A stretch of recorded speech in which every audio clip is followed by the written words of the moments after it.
любить их буду. Кроме того, он продюсировал фильмы Уильяма Фридкина и многих других известных режиссеров. Я позволю себе, с вашего разрешения, на правах ведущего, задать первые вопросы нашим гостям. Первый вопрос будет Фредерику. И заключается он в том, что вы, Фредерик, опять же, многократный обладатель высших призов. Что вас, чего вам не хватало? Почему вы из очень успешного бизнеса решили обратиться к такому муторошному и тяжелому делу, как постановка полнометражных игровых фильмов?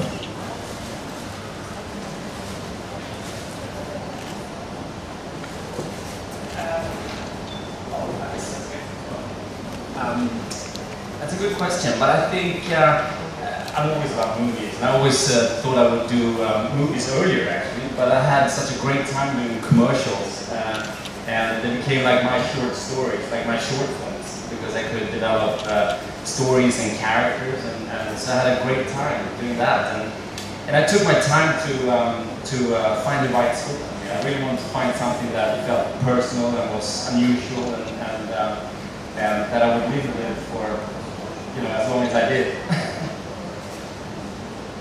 Спасибо за вопрос, это действительно очень хороший вопрос. Но я бы хотела подчеркнуть, что я всегда любил кино и фильмы.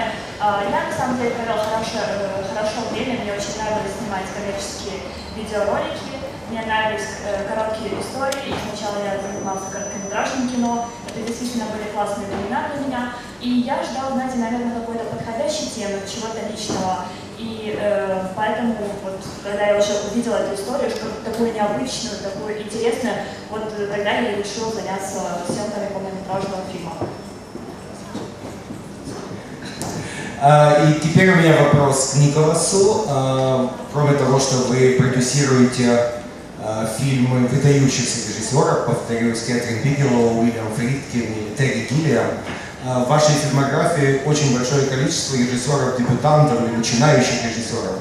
Что для вас более интересно и почему вы стремитесь поддерживать именно вот молодые начинающие герои?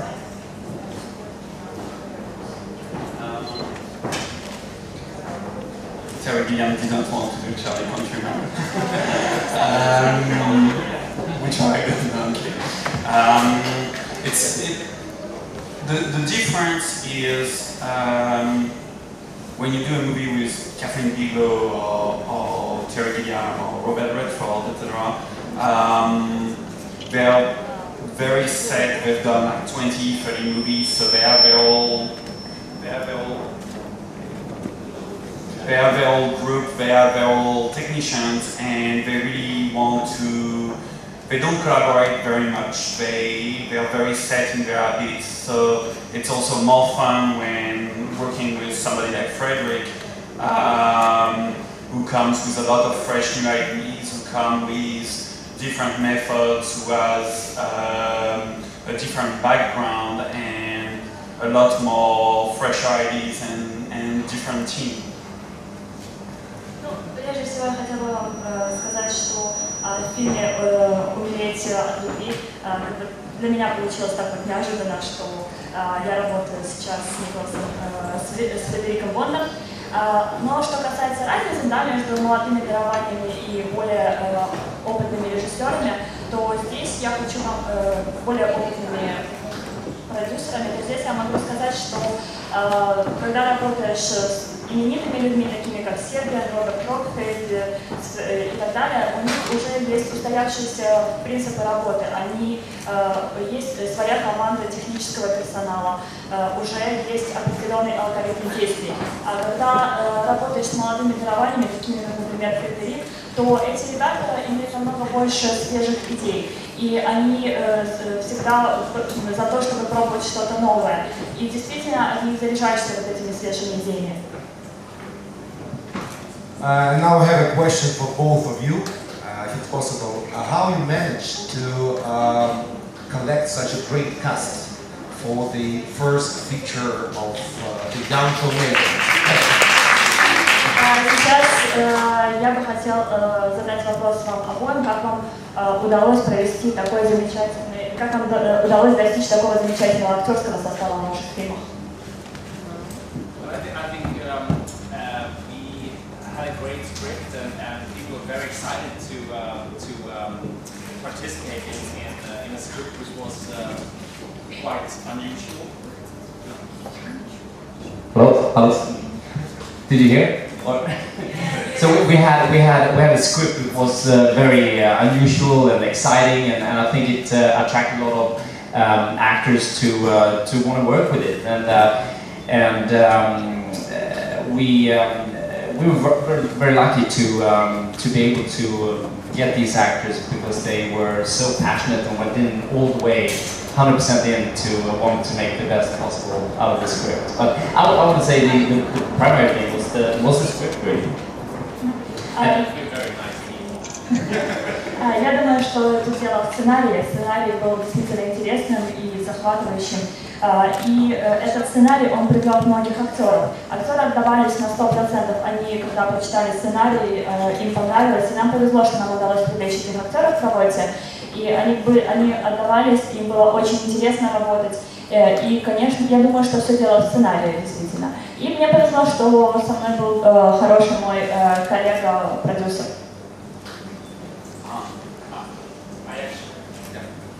I actually said no, I think like 2 or 3 times to the script. It came to us with a different director. Zac Efron was supposed to be the lead instead of Shia LaBeouf. He was attached to play the lead of the movie, and we didn't want to do it with Zac, so we said we wanted to change actors, and Shia had been working on it for like 4 or 5 years before, and I had just done a movie with Shia, with Robert Redford, so we called Company You Keep, so Shia came back, and then the director wasn't doing it, and we searched for a director, and we found Frederick. Вы знаете, не сразу нам удалось поработать с данным режиссером, и актер главной роли тоже был выбран не сразу. Сначала мы отдали сценарий на Шпилюку, но с ним как-то вначале не удалось посотрудничать, и мы передали сценарий Заку Эфрону. Но, к счастью, Ше подумал, и все-таки через какое-то время он согласился с нами работать. Я уже работала с ним за несколько лет до этого, 4-5 лет назад. И мне очень нравилось с ним работать. Я рад, что он согласился в конце концов. И потом мы стали снова подбирать режиссера, и я рад, что мы в итоге выбрали Фредерика Бонда, и у нас получилось хорошее сотрудничество. Thank you so much. А теперь, пожалуйста, ваши вопросы. Добрый день. Ирина Сичковская, Русское областное радио. Мистер Бонд, мистер Фредерик Бонд. Большое вам спасибо за фильм. Фильм действительно очень крутой. И чувствуется мощная лапа мастера клипа, действительно. Но у меня вопрос. Вы, американцы, совсем без хэппи-энда не можете, а? Спасибо. Будет еще второй.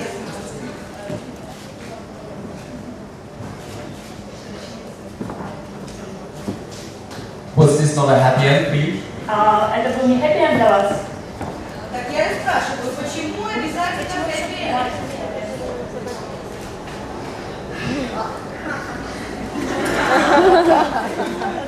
It's a very good question. I think I see myself as a romantic, and I have an optimistic view on the world. I think and I hope, and I love stories with happy endings. There's so many sad endings in life and in movies too. I prefer happy endings, unfortunately, or good. I don't know. Спасибо за ваш хороший вопрос. Знаете, лично я считаю себя таким романтически настроенным человеком, я оптимист по жизни. Мне кажется, что столько грустного в каждодневной жизни, много фильмов грустных. Поэтому лично я люблю истории с позитивным концом и с хэппи-эндом. And I think I've always loved walking myself in my movie experiences, walking out of the cinemas and and being uplifted and being motivated to do things in life. Вы знаете, когда я снимаю кино, мне нравится работать в таком приподнятом духе, на подъеме, с большой мотивацией. Это еще один добавок ответ на ваш вопрос. Юрий Володарский, независимый журналист. Вообще, этот фильм надо было бы назвать «Умереть не кстати», он тогда был. Не знаю, как это переведут. Это непереводимо, я понимаю. У меня два вопроса к Фредерику Бонду. Первый вопрос. Правда ли был сначала сценарий, а потом фильм? Может, был сначала комикс, а по его мотивам мы уже сняли кино? Потому что там такие прекрасные карикатуры. Может быть, вы использовали какую-то картинку, которая была в комикс-журналах. И второй вопрос. Вы вообще чувствуете какую-то разницу между серьезным и смешным, или для вас все это совершенно одно и то же? Спасибо.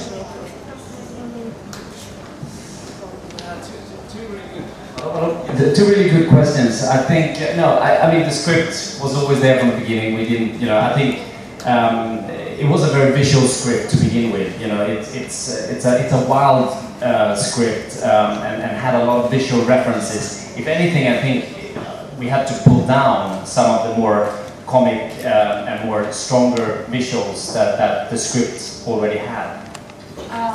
Знаете, у нас с самого начала был сценарий, и этот сценарий как-то сразу провоцировал у нас визуализацию. И эти картинки, которые рождались, нам даже как-то местами приходилось их смягчать, потому что изначально было столько ярких картин у нас в голове, и мы пытались отойти от очень комических сцен в этом фильме. And now also focus on listening to the Russians. I forgot the second question. Мне так было интересно послушать, как по-русски звучит мой ответ, что я забыла про второй вопрос. Извините.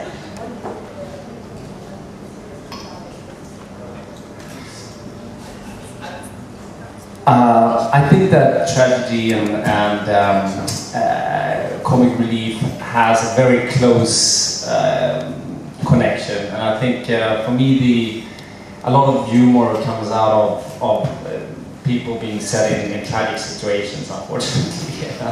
I think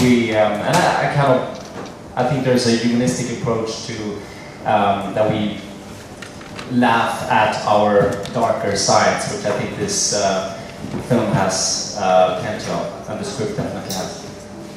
Вы знаете, трагедия и комедия, они очень близки, и я думаю, что есть достаточно много юмора в трагических ситуациях. И это некий такой человеческий подход, когда мы сами смеемся над своими темными сторонами. Анастасия Грищенко, Russian Line. Мне показалось, что этот фильм такая больше притча, выполненная очень бодром в американском духе, так и это, и этому обосновано было использование закадрового текста, когда читают и нам поясняют, что происходит за кадром, что происходит на экране. Это немножко тоже походило на рекламный ролик, чем-то напоминало, что нам объясняют, что происходит на экране, проваливая в этом вопросе. И вот еще вдогонку такой вопрос в начале фильма говорил, что любви нужно немножко смерти. Можно попросить вас порассуждать на эту тему?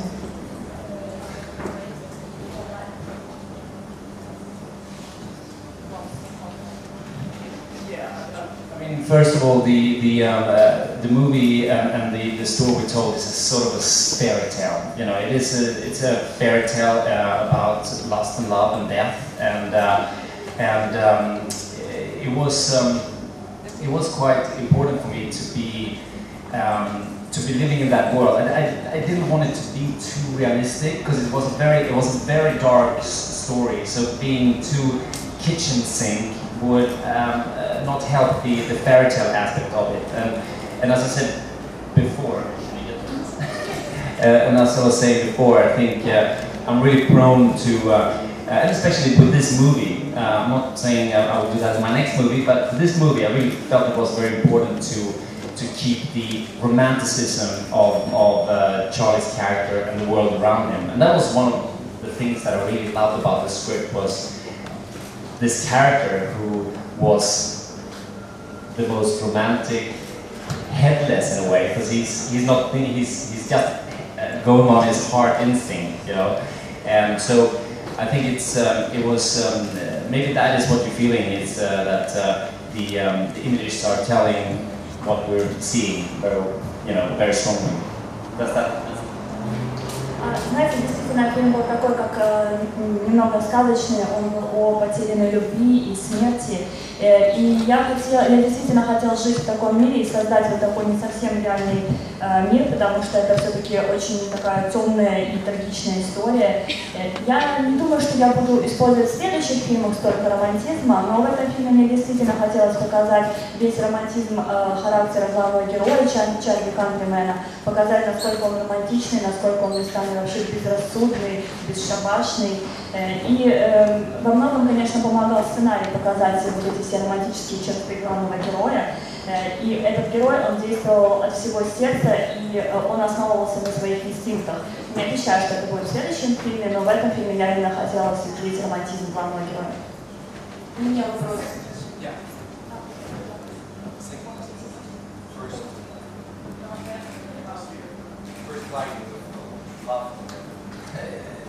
They live very closely, Charlie is a character who goes out on a limb and doesn't really think of his consequences. He's just following his heart and is willing to risk his life. So it's very much a movie about, putting your life on a limb to become alive. I think he's in the beginning of the movie. He's really a dead character. He's a dead man.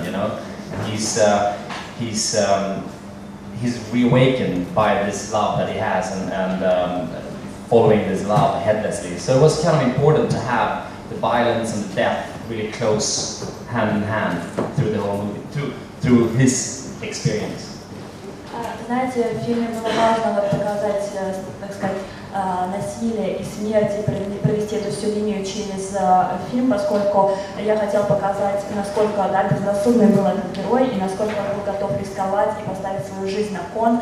И действительно, я хотела показать его перерождение, то есть изначально показать его как такого почти умершего героя, и показать, как он пробуждается благодаря любви и переходит на новый уровень. У мене запитання до пана Фредеріка. Я хочу трошки вас всі хвалять, а я хочу трошки покритикувати.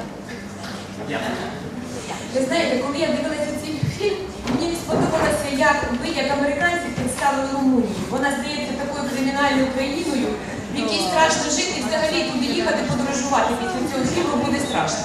Якби ці події відбувалися в моїй країні, я б образилася як українка, тому що все починається з аеропорту і продовжується далі так страшно все, що дійсно, здається, що це, якби ви в своїй країні знімали, ви так мені не представили. Даруйте, якщо я вас трошки... Я хочу просто заради справедливості сказати, що обидва наші гостя, Фредерик є шведом, а Николас французом. Так що про американців це щось інше, мабуть.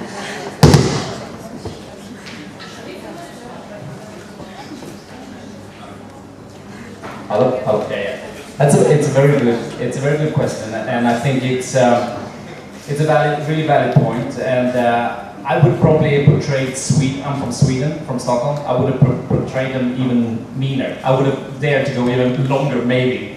I think the place set aside, it was very important for Charlie to come alive, to have that experience of random characters that treats him badly, and I think it's the circumstances rather than necessarily Bucharest or Romania. It could have easily, we've been talking about setting it in Paris, or it could have been set in a lot of different places, not necessarily Bucharest. But I wanted to find a place with Bucharest, I wanted to find a place which felt a bit raw, and something that felt that we hadn't really seen so much on cinema, especially in Western cinema.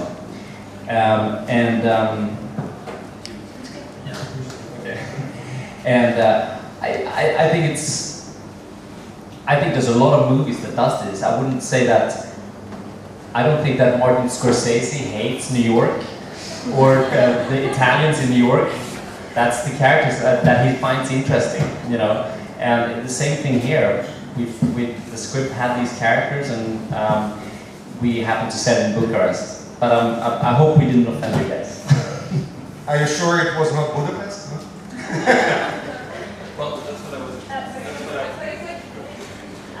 Спасибо за хороший вопрос. Можно было снять этот фильм из Швеции, откуда я. И я хочу сказать, если бы мы снимали в своей стране такой фильм, то мы бы еще больше углубились в те проблемы, которые там существуют. И мы, когда снимали фильм, мы место не ставили в фокус, мы его, он просто был как одно из обстоятельств, поскольку главное нам было показать жизнь Чарли и что он переживает, какой опыт он приобретает. Поэтому то, что была выбрана Румыния, это некие обстоятельства, которые так сложились. Мы искали город, в котором было бы что-то такое грустное, серое. Я надеюсь, что мы не обидим вас, говоря такое. Мы также могли снять этот фильм в Париже и показать то же самое. Но просто западные фильмы показывают много знаменитых городов постоянно, и мы решили выбрать какой-то город, который не был бы таким заезженным, если можно так выразиться. И я, например, не думаю, что Скорсезе ненавидит Нью-Йорк, снимая постоянно там свои фильмы, или ненавидит итальянцев в Нью-Йорке. Если бы мы снимали в любом другом месте, получилось бы то же самое, и я надеюсь, что мы действительно вас не обидели. I just want to add one thing also, is that I can see that you see this as a criticism to Bucharest, but I also want to make a love letter to Bucharest. It's actually, for me, it's more of a love letter to an exciting place that, you know, needed to be Wild West, you know, needed to be a Wild East. And I think Nicolas is going to say... I mean, the interesting thing is the script was with Budapest, actually. At the beginning it was supposed to be in Hungary, and the line producer we used, and I sell movies, so we had worked a lot with MediaPro in Romania. So I said, no, it's cheaper to go shoot in Bucharest than in Budapest. So actually we changed the script. The script was the organ trafficking, the porn movies that they shoot in, everything was set in Budapest, and I was like, Frederic went scouting in Budapest, and I was like, I don't want to shoot in Budapest. It was in the contract, we were supposed to shoot in Budapest, and I was like, no, I want to go to Bucharest because it's going to be cheaper, and it's almost the same thing in terms of locations and comparing photos and everything, and we gave to Frederic photos of Bucharest for every photo he had given us of Budapest, and we moved the movie to Bucharest. But that's one thing. But the other thing is, as Frederic said, is yes, you have the bad guys that are Romanians, Teal and Mads, but you also have the woman who falls in love, you have the guy from the hostel who's very friendly. As he said, it was just about finding a place that was a crazy... We wanted to find a crazy place, but we could have put it in Moscow instead of Bucharest. It wasn't... I actually just made another movie in Romania, and I'm doing another one in 2 months, so I like Romania. Значит, первое, я бы хотела еще, Фредерик хотел бы добавить по поводу ответа на ваш вопрос. Вам, наверное, покажется, что мы критикуем Бухарест, на самом деле мы привлекаем к нему внимание. И если есть Дикий Запад, то почему бы не быть Дикому Востоку? Что касается второго ответа, да, то, по сути, если честно, изначально сценарий у нас был Будапешт. Место съемок был в Будапеште, изначально сценарий был построен на том, что все происходит действие главное в Будапеште. Но, вы знаете, я много сотрудничаю с румынской медиакомпанией, и я подумала, что мне будет дешевле снимать в Бухаресте. И тогда я стала всех убеждать, чтобы действительно проводить съемки в Бухаресте. И у нас даже в первоначальном контракте было написано, что место съемок Будапешт. Но когда мы проанализировали эти два города, сделали фотографии, сравнили их, мы поняли, что города похожи, и решили все-таки перенести место съемок в Бухарест, поскольку это удешевляло проект. И, как уже было озвучено, действительно обстоятельства так сложились, что мы сняли фильм в Бухаресте. И вы видите, да, думаете, что мы показываем румын как злодеев, но на самом деле есть и положительные герои румын в нашем фильме, есть девушка, в которую влюбляются, есть такие ребята, которые очень дружелюбные. У меня вопрос к Николасу. Скажите, пожалуйста, насколько вы выбрали сценарий, почему вы выбрали именно этот сценарий? И как вы видите, как продюсер, почему вы выбрали этот сценарий? И как вы видите будущее американских фильмов о молодежи? Вот данный сценарий это новое веяние, что-то вот такое новое, свежая волна. Как вы видите, в дальнейшем будет что-то такое?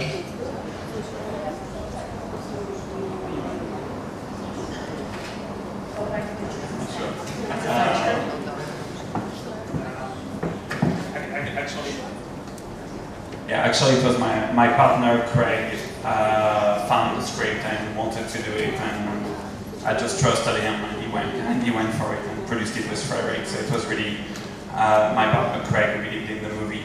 I think, you know, the only way to make independent movies right now is to do some in every country, whether it's America or France or Russia or China, is you need to make movies that are different in the story and where you care about the characters, because if we go for special effects movie or big stories, you can compete against American studios, and right now they make movies at $150, $200 million almost like every week right now for the summer in America, and you have Pacific Rim and Wolverine and X-Men and all these movies. So if you're making a smaller movies, you really need to make something where people who are going to pay the same price as a big movie need to be moved by the story first, and also need to see something different.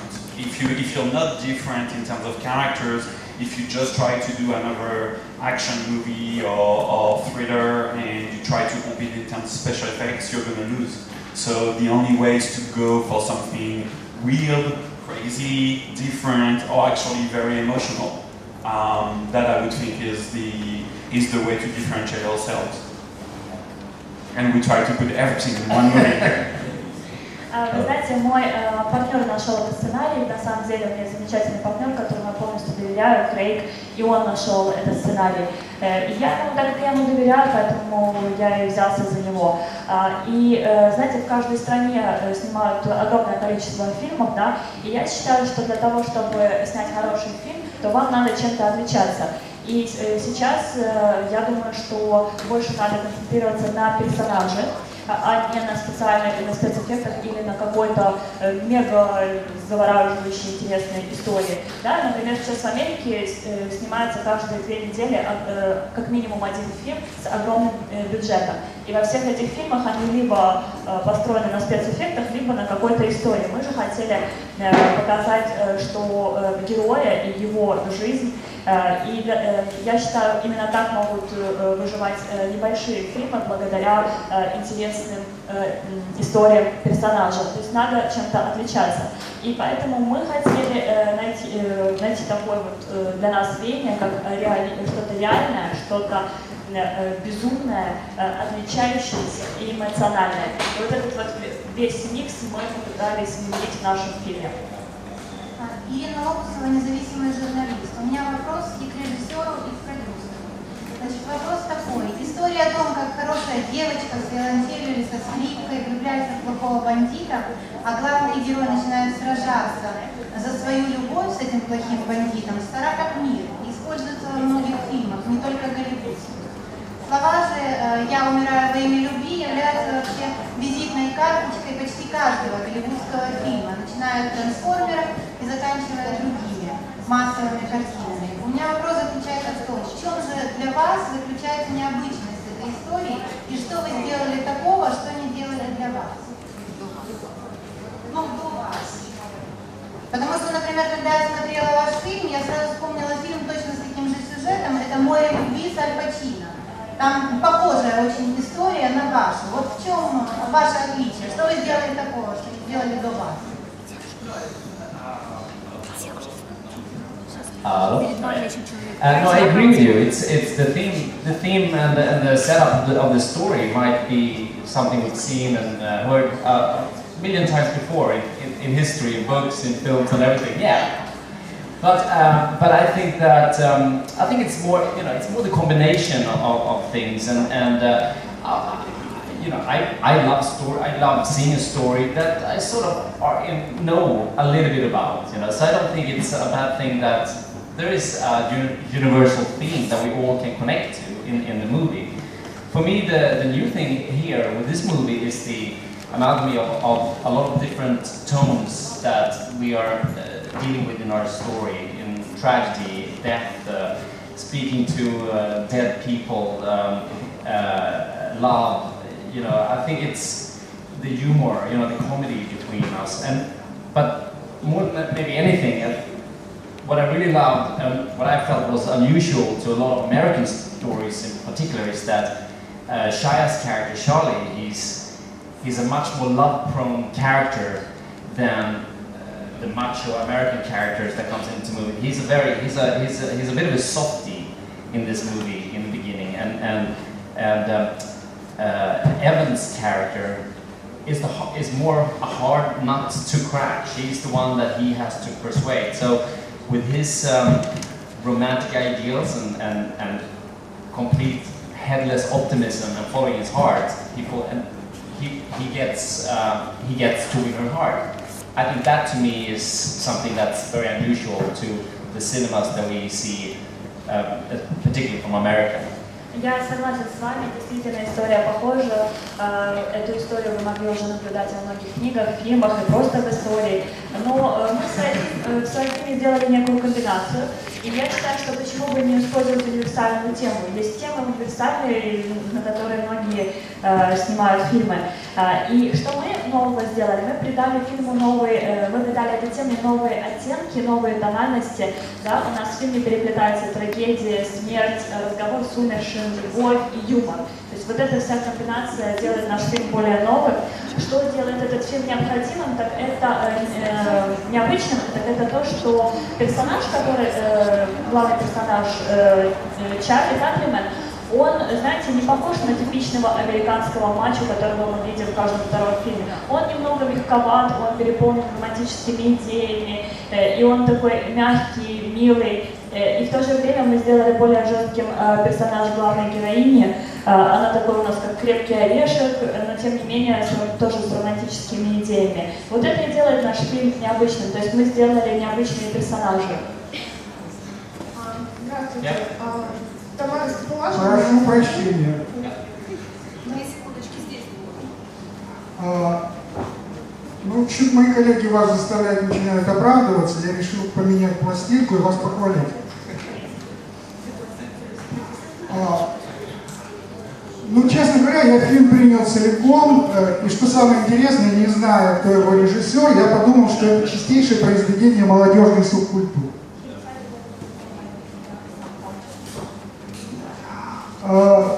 Это соединение романтической истории, да, с энергетикой, которая свойственна клипам, и энергетикой, которая свойственна молодым режиссерам, в первую очередь.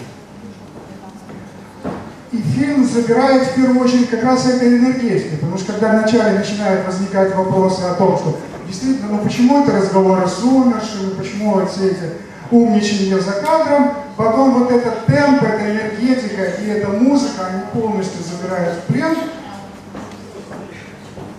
И это, собственно говоря, то, что называется кино, когда кино тебя захватывает. Вот. Теперь вопрос. Во всем этом очень важную роль играет музыка. Почему-то никто об этом не спрашивает. Расскажите, как вы работали с композитором.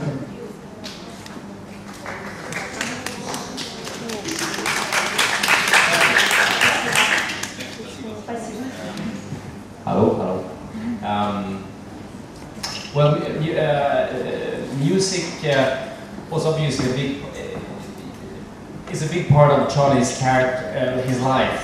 Charlie's character's life is filled with music, and he's always listening to music, you know. But we didn't want to really be specific about what he had in his earphones. But we just wanted to give the overlayer through the film what he might be having in his emotions and in his earphones in the movie. But so we actually started the process. We were working with actually Moby very early on. Moby, the artist, the DJ artist, very early on in the process, on script stage almost. He started to deliver songs to us as we were preparing the movie, prepping the movie, and scouting and casting. So, because I wanted to find a parallel universe that was very much part of Charlie's character, and have the time to do that. But as the movie developed and we sort of started to find a little bit different route in the music, we actually felt that it needed more, you know, a little bit like the characters and the experience that Charlie has in Bucharest, which is quite wild. We needed a more diverse feeling in the music. So we started to talk. I started to talk with these young composers in Stockholm who makes electronic music. They're called Dead Mono.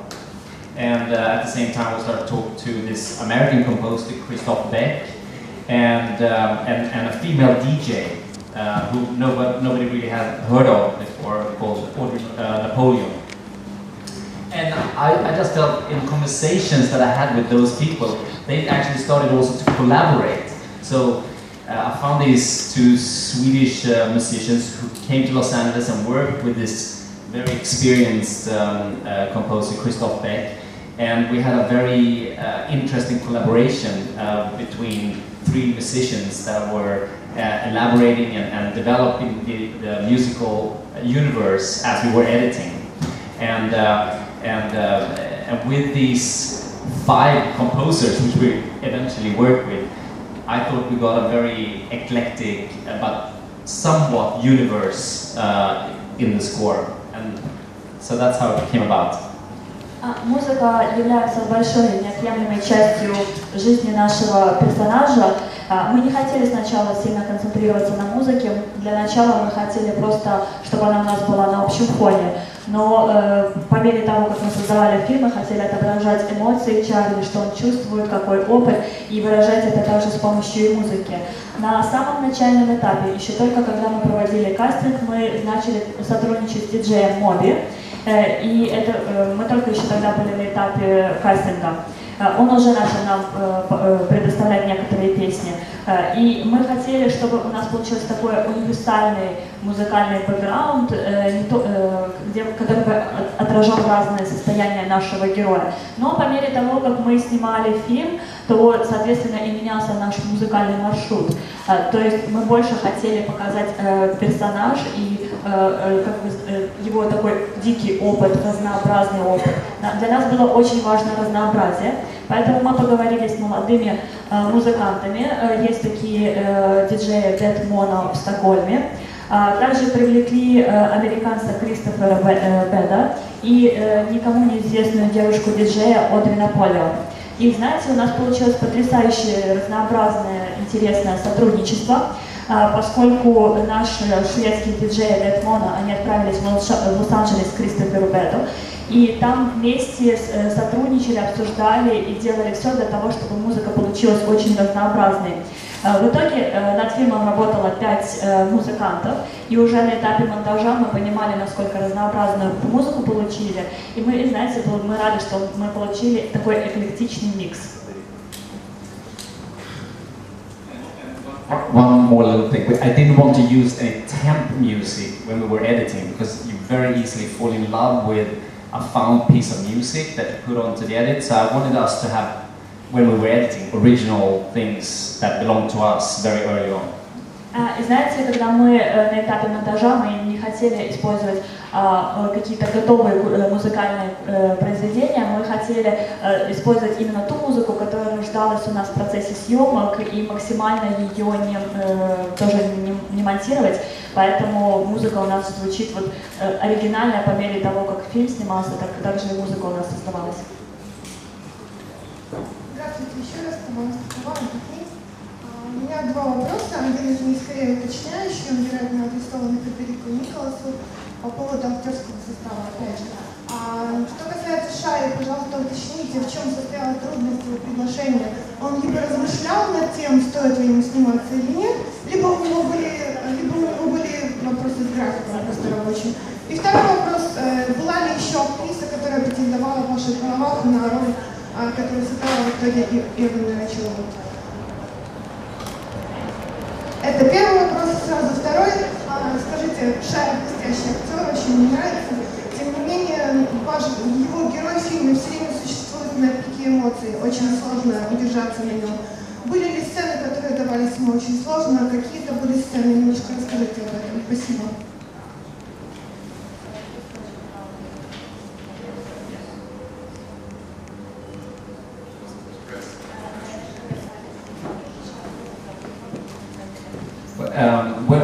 When Shia first was attached to the project, I wasn't attached to the project. He was working with another director, and I think was scheduling conflicts, and they couldn't get the project going. It was a script that was hard to get financed because it was very hard to pin down what it was. Вы знаете, сначала, когда первый раз Шая привлекли к этому сценарию, я еще тогда не работала на этом проекте, это был другой режиссер. Я думаю, что, наверное, у них были разногласия по поводу времени, по поводу разных временных ограничений, расписаний. И я думаю, вторая проблема заключалась в том, что финансирование на тот момент тоже было очень слабым, поскольку было тяжело объяснить, что из этого получится, что мы хотим, и нам тяжело было найти финансы. And then when Zack was on, there was a different kind of movie, and then when Zack got off the project and came back, it was Shia's schedule had to open up, and it was always a project that Shia had his eyes closed on and was always eyeing to do at some point.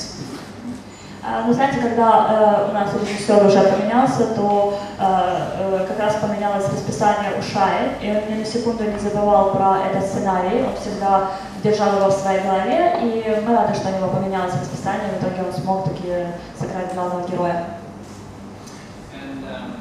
About the Shia's difficult scenes, I think for Shia, I think he's an amazing artist, and he puts his craft at top of everything. He basically came to Bucharest with no cell phone, no clothes, nothing. He wanted to be the character. He broke up with his girlfriend. He didn't want to have any time. I was surprised he didn't sell his house and said goodbye to his parents, because he was so committed. So he came to Bucharest in the clothes that you see in the movie pretty much, and said, I am now Charlie. So I think that's the sort of level that Shia goes in with in his project. And for me as a director, it was amazing to see. You know, it's really the work of a true artist when you see him work and dedicate him, throw himself emotionally into every scene. So. That is, so I think for Shia, of course, it must be draining. I don't think he speaks to anybody for months after he's done with a movie, because he's so emotionally drained. He's not an actor that just goes in and does his thing and then leaves. He is that character. And with... Вы знаете, я не думаю, что для Шая существовали сложные сцены. Он великий актер, с ним очень приятно работать. Было с ним невероятно интересно работать, поскольку он приехал в той одежде, в которой он был, без какого-либо багажа, без мобильного телефона, предварительно расстался со своей девушкой. Честно говоря, меня удивляет, как он не продал свой дом и не попрощался с родителями. Вот это его уровень. И он приехал вот в том, чем он был, и сказал, ну все, теперь я Чарли. Потрясающий, невероятный опыт работы с ним. Вот это настоящий профессионализм, то, как он отдает себя, как он посвящает себя роли, как он в нее вживается, насколько он эмоционален. И знаете, я думаю, что после съемок он отдыхал, наверное, месяц и ни с кем не разговаривал, поскольку он был очень истощен эмоционально. Ну, по крайней мере, столько эмоций, сколько он отдал на площадке, то наверняка он истощен, и после фильма, после съемок ни с кем не контактирует первое время. Добрый день.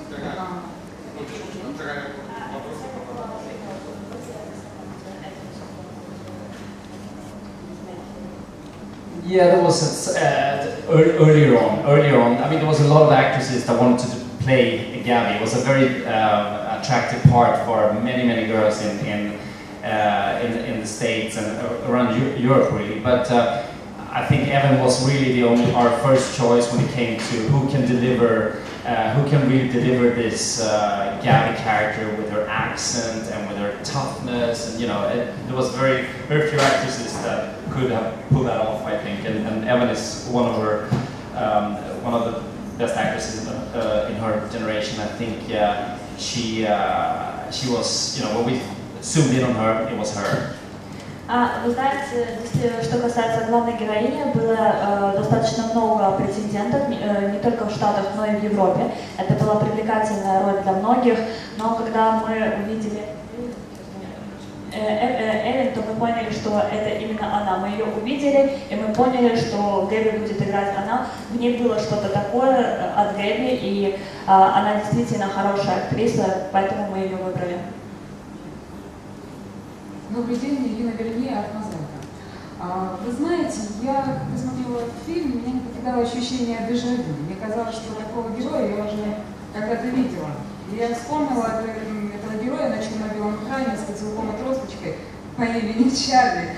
Возможно, это совпадение, что его тоже зовут Чарли, но мне кажется, вам удалось снять действительно по-настоящему чаплиновское кино, в хорошем смысле этого слова. И вы вернули маленького человека наконец-то на экранах. И мне кажется, это настоящий чаплиновский фильм, но в настоящем современном мире. Меняются обстоятельства, но герой меняется, и меняется его отношение. Ваше мнение по этому поводу?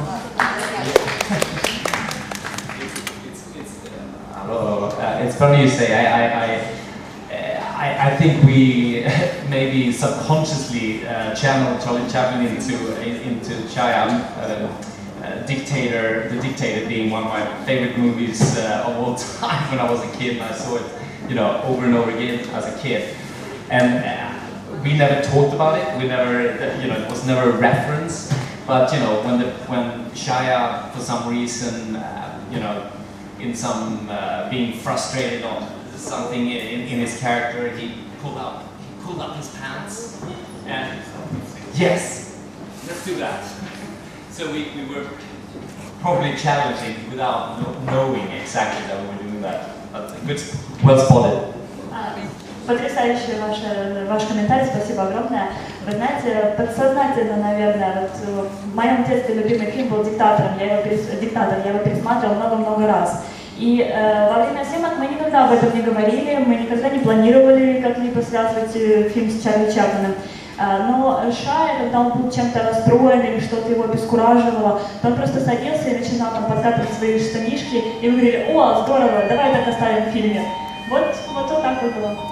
Спасибо большое. Можно еще второй вопрос, очень короткий. По поводу роли граффити в вашем фильме. Она часто появляется, и символику нельзя не заметить, и значимость.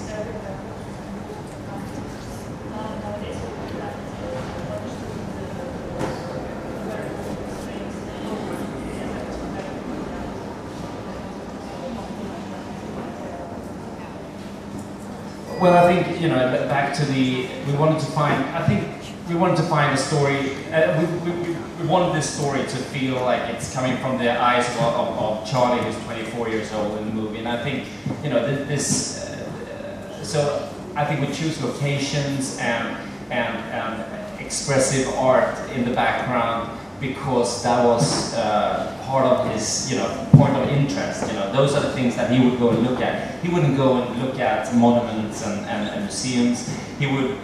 He seeks himself to the hostel, with all the graffiti in the walls, and I think we wanted that as a back layer on a lot of the locations. And also, to be quite frankly, there's a lot of beautiful street art in Bucharest, which we felt was really appropriate for the movie. Вы знаете, мы хотели показать окружение и окружающий мир глазами Чарли. И поэтому, когда мы подбирали площадки, локации, то мы подбирали их такими интересными, выразительными, привлекательными для данного героя. И я не думаю, что наш герой пошел смотреть на музеи, памятники. Он очень молодой, поэтому он обращал свое внимание на граффити. И, честно говоря, мы обнаружили, что в Бухаресте много уличного искусства, что нас восхитило, действительно очень красиво. Доброго дня, Ольга Мзитайова. Шаяла якось написала у своєму твіттері, що він вживав екстазі у певних сценах. Скажіть, як ви ставитесь до цього, як вам було працювати з ним в такому стані? Дякую.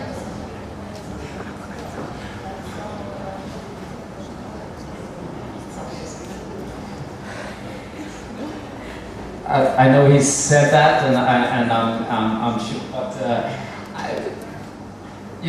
our relationship when we work, you know, sometimes he needs me, you know, and we talk things through, and you know, it's like magnetism, you know, we drag to each other and we talk it out and we figure something out together. In other cases, you just see that he's ready, and you don't want to, you know, you don't go in and mess them, you know. So I don't know what he did, you know, but you know, if he says that, that's up to him.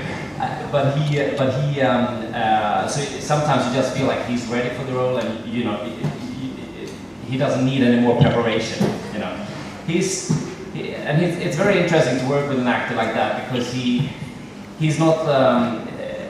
He studies the script and his character through the night. You know, sometimes he sleeps 1-2 hours, and however he prepares, he needs to do it so it's in his head. You know, so sometimes you can't go in and mess too much with his own preparation. You know, so for me it was sometimes going in and be very active, and other times to step away and observe the incredible craft that he was delivering. Во время съемок были разные моменты. Иногда было так, что он действительно нуждался во мне, и тогда я ему помог подготовиться к роли. У нас был такой магнетизм, мы чувствовали, когда мы нужны друг другу. Были моменты, когда я подходил к нему, видел его и понимал, что его не надо трогать, что он уже абсолютно готов, он вжился в роль. С ним невероятно интересно работать. Я, честно, не знаю, так ли то, что он написал или нет. Если он так говорит, пусть будет так. Но я видел, как он вживается в роль, он не спит ночами, он досконально изучает сценарий, он спит всего по 1-2 часа. И иногда я был очень вовлечен для того, чтобы помочь ему вжиться в роль, а иногда я просто оставался в стороне и видел, что он сам прекрасно справляется. И вот этот процесс вхождения в роль, он достаточно сложный, и я лишний раз не старался наводить в этом порядок и как-либо переигрывать, чтобы его сбить, поэтому с ним просто невероятно приятно работать. Юлия Алёхина, журнал «На экранах». Скажите, пожалуйста, вы говорили, что сценарий достаточно подробный, но, может быть, вы все-таки что-то добавили от себя, Фредерик, Николас, что вы своего привнесли в сценарий, в историю?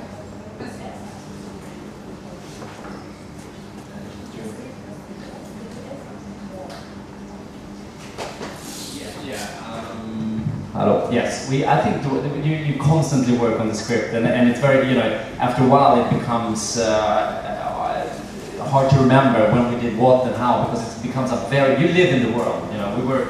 We were living right in the middle of Bucharest. We were living with all the characters and rehearsing every day, and we had, so it was almost like we, as filmmakers, were living inside the movie. So I think we added little things here and there all the time, you know, and there is, to me, when you think back on the process, it becomes sort of irrelevant. It's sort of a blur because it becomes such an organic process, you know. Sometimes you just have to call Nicolas and say, we changed this, and see if he does the thumbs up or thumbs down. But most of the time he put his thumbs up. Вы знаете, работа над сценарием ведется постоянно, и когда ты снимаешь фильм, ты живешь в этом мире. Мы жили посреди Бухареста вместе со всеми персонажами, и будучи режиссером и продюсером, мы находились непосредственно внутри самого фильма. Иногда мы что-то добавляли, знаете, наверное, мы всегда, даже могу сказать, что-то добавляли, и я часто подходила к Николасу и говорю, ой, ты знаешь, мы там изменили то и то, и он показывал там либо одобрительный жест, либо неодобрительный, чаще всего он одобрял то, что мы поменяли. И иногда мы столько всего меняли, что мы уже забывали, что, когда, где, как сделали, и в итоге мы получали такое размытое представление. Постоянно велась работа над какими-то моментами новыми в сценарии. Наталья Шестакова, Гостелевидение. Фредерик в начале пресс-конференции сказал о том, что есть планы на дальнейшие полнометражные картины.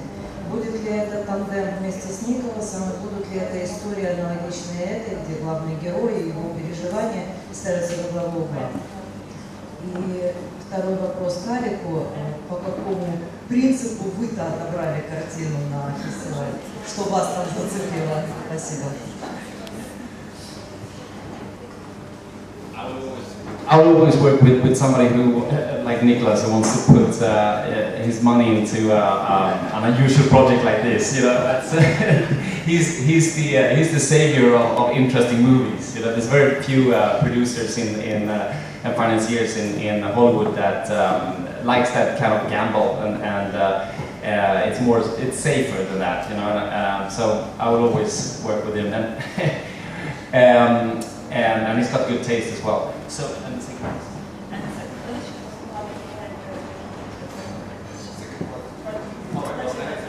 I can answer that because it was good. Что касается первого ответа, на первый ваш вопрос, то я всегда буду работать с такими людьми, как Николас, готовыми вкладывать в интересную историю, вкладывать свои деньги. Знаете, не каждый пойдет на такой азарт и поверит в просто интересную историю. Поэтому мне приятно работать с профессионалами. Что касается второго ответа на второй ваш вопрос, я могу ответить за Алика. Я думаю, он выбрал этот фильм, потому что он был хороший. Я чуть-чуть подробнее позволю себе остановиться на процессе отбора. На самом деле, практически в этой программе это был первый отобранный фильм, потому что мы его увидели в конкурсе Берлинского фестиваля. И, честно говоря, он нам понравился вот тем, о чем был задан вопрос, таким абсолютным ощущением молодого кино, атмосферного очень, откровенного, искреннего. Безусловно, с определенным превалированием формы над содержанием, я не могу как-то умалять этот аспект, но тем не менее, на протяжении всего отбора фильм этот все время оставался в нашем внимании и в результате остался. Мы решили, что в нашей конкурсной программе он занимает свое определенное уникальное место.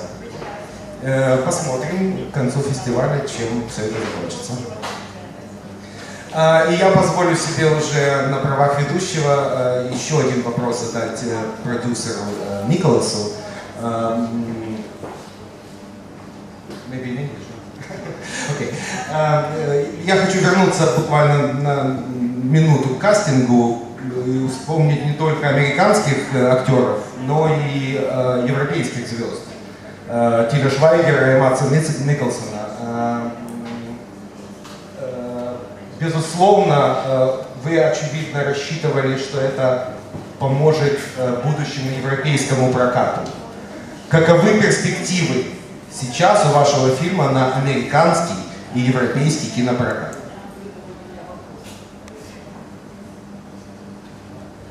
The film is coming in the US in November or December, and yes, it was in Sundance, it was in Berlin, it's in Odessa.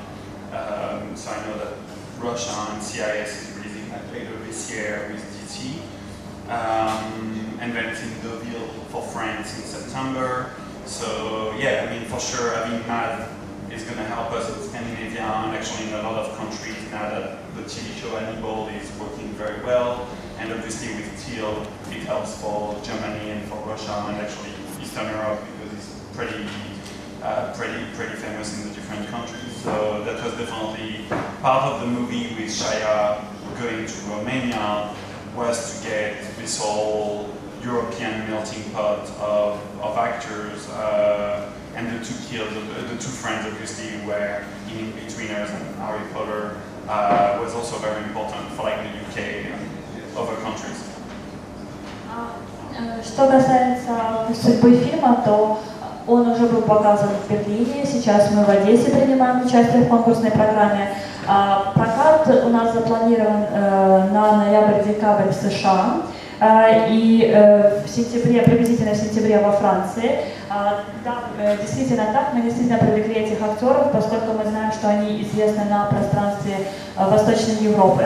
И тем самым мы хотели привлечь дополнительное внимание к фильму со стороны не только Америки, но и Европы.